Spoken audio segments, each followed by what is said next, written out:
It's a joy to be with you today to talk about something important to all of us, inclusion. The past 2 years have been hard for everyone, and it's more important now than ever that we take care of each other and nurture the friendships that make belonging to Rotary so unique.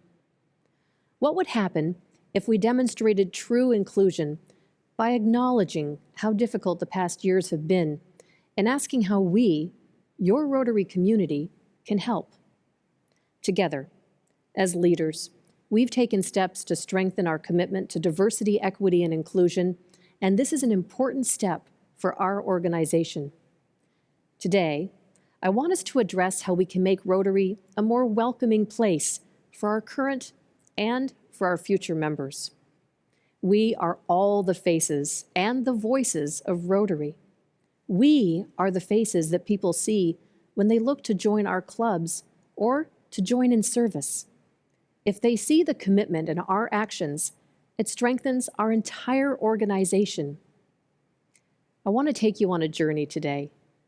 Imagine how someone would feel if they attended a meeting and knew nothing about Rotary. Then start asking yourself some questions. Would this person feel welcomed? Would members try to get to know them in an authentic way?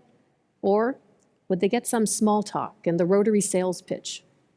Would someone follow up with them and try to understand what they're looking for, and then try to connect them with the parts of Rotary that would meet their needs? Would they see themselves reflected in our clubs and recognize others that shared their backgrounds and experiences? These are the kind of questions we need to be asking ourselves. They get to the heart of how welcoming our clubs are and what steps we need to take to become more appealing to prospective members. Every journey starts with a single step. Our first step is examining where we are. And a good way to assess where you are is by asking the members of your club about their experience, then making changes based on the feedback, and then asking them again and again. Make open and honest feedback central to your club's culture. Diversity has been one of Rotary's core values for a very long time. We haven't always got it right, but this isn't an exercise in casting blame.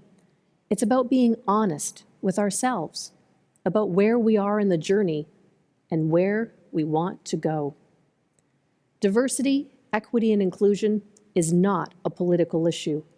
We all have the right to be treated with dignity and respect, and we all have the right to equal opportunities for fellowship and service, and to be given the same platforms for our voices to be heard.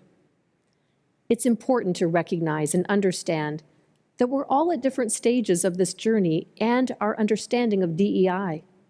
That's okay, and that's why it's important to have leaders who are passionate and knowledgeable and willing to share their expertise about what's going to take us further ahead. Every club should seek out these leaders. They should be a diverse group that's representative of your community. But keep in mind that members of underrepresented groups may not want to be part of these groups. No one should be expected to single-handedly change our culture. That's a job for all of us. Imagine Rotary.